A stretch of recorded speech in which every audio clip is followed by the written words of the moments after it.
గత కొంతకాలంగా దాదాపు కనుమరుగైపోయిన కోవిడ్ కేసులు ఇటీవలి కాలంలో మళ్లీ తెరపైకి వచ్చింది. ఒక్కసారిగా కరోనా కేసులు పెరుగుతుండడంతో భయాన్ని రేకెత్తిస్తుంది. ప్రపంచవ్యాప్తంగా కోవిడ్ సబ్ వేరియంట్ అయిన JN1 విస్తరించడం తీవ్ర కలవరపాటుకు గురిచేస్తోంది. అయితే ఇది భారత్లోకి కూడా ప్రవేశించడంతో మరింత ఆందోళన వ్యక్తమవుతోంది. ఈ కొత్త వేరియంట్ స్టోరీ ఏంటో చూద్దాం. ఈ కొత్త JN1 వేరియంట్ను 2023 సెప్టెంబర్లో తొలిసారి అమెరికాలో గుర్తించారు. ఈ సబ్ వేరియంట్కు చెందిన 15 కేసుల్ని చైనాలో కూడా గుర్తించారు.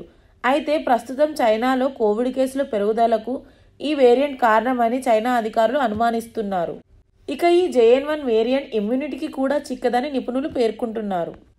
ఓమిక్రాన్ సబ్ వేరియంట్కు లేదా పిరోలా సబ్ వేరియంట్కు JN1 వేరియంట్ను సబ్ వేరియంట్ అని చెప్తున్నారు.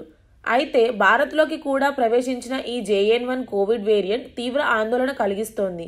కేరళలోని 78 ఏళ్ల మహిళలో ఆ వైరస్ ఆనవాళ్లు డాక్టర్లు గుర్తించారు.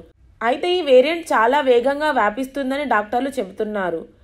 పిరోలా అనే వేరియంట్ ఇప్పటికే దాదాపు 38 దేశాల్లో వ్యాప్తి చెందిందని నిపుణులు చెబుతున్నారు.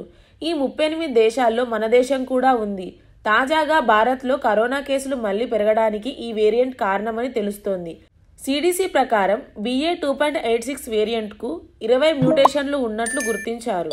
స్పైక్ ప్రోటీన్ల స్టడీ ఆధారంగా ఈ విషయాన్ని అంచనా వేస్తున్నారు. అయితే ప్రస్తుతం వ్యాపిస్తున్న JN1 BA.2.8 వేరియంట్లో ఉన్న స్పైక్ ప్రోటీన్లలో కేవలం ఒక మార్పు మాత్రమే ఉన్నట్లు శాస్త్రవేత్తలు గుర్తించారు.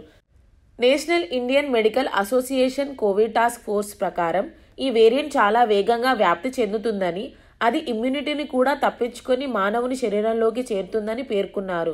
ఈ JN1 వేరియంట్ వల్ల ఊపిరితిత్తుల పైభాగంలో ఇన్ఫెక్షన్ సోకుతుందని కొంతమంది డాక్టర్లు తెలిపారు. JN1 లక్షణాల్లో స్వల్ప జ్వరం వస్తుందన్నారు. దగ్గు, ముక్కుదిబ్బడ, గొంతు నొప్పి, ముఖమంతా నొప్పి, తలనొప్పి, కడుపు నొప్పి వంటి సమస్యలు తలెత్తనున్నాయి. అయితే JN1 గురించి ఎక్కువగా ఆందోళన చెందాల్సిన అవసరం లేదని కేరళ హెల్త్ మినిస్టర్ వీణా జార్జ్ తెలిపారు. కానీ ఈ విషయంలో కేంద్ర ప్రభుత్వం అన్ని రాష్ట్రాలకు, యూటీలకు సోమవారం లేఖ రాసింది. కేసుల పెరుగుదల JN1 వేరియంట్ గుర్తించిన నేపథ్యంలో అలర్ట్గా ఉండాలని సూచించింది. అన్ని జిల్లాల్లో తగిన స్థాయిలో కోవిడ్ పరీక్షలు జరిగేలా చూడాలని స్పష్టం చేసింది. RT-PCR టెస్టులను పెంచాల్సిన అవసరం ఉందని, అదేవిధంగా కొత్త వేరియంట్లను సకాలంలో గుర్తించేందుకు పాజిటివ్ శాంపిళ్లను సంబంధిత ల్యాబ్లకు జీనోమ్ సీక్వెన్సింగ్ కోసం పంపాలని సూచించింది. దీంతో తెలంగాణ, ఆంధ్రప్రదేశ్ ఆరోగ్య శాఖ మంత్రులు కూడా అప్రమత్తమయ్యారు. పండగలు వస్తుండడంతో అప్రమత్తంగా ఉండాలని అధికారులను సూచించారు. Thanks for watching this video.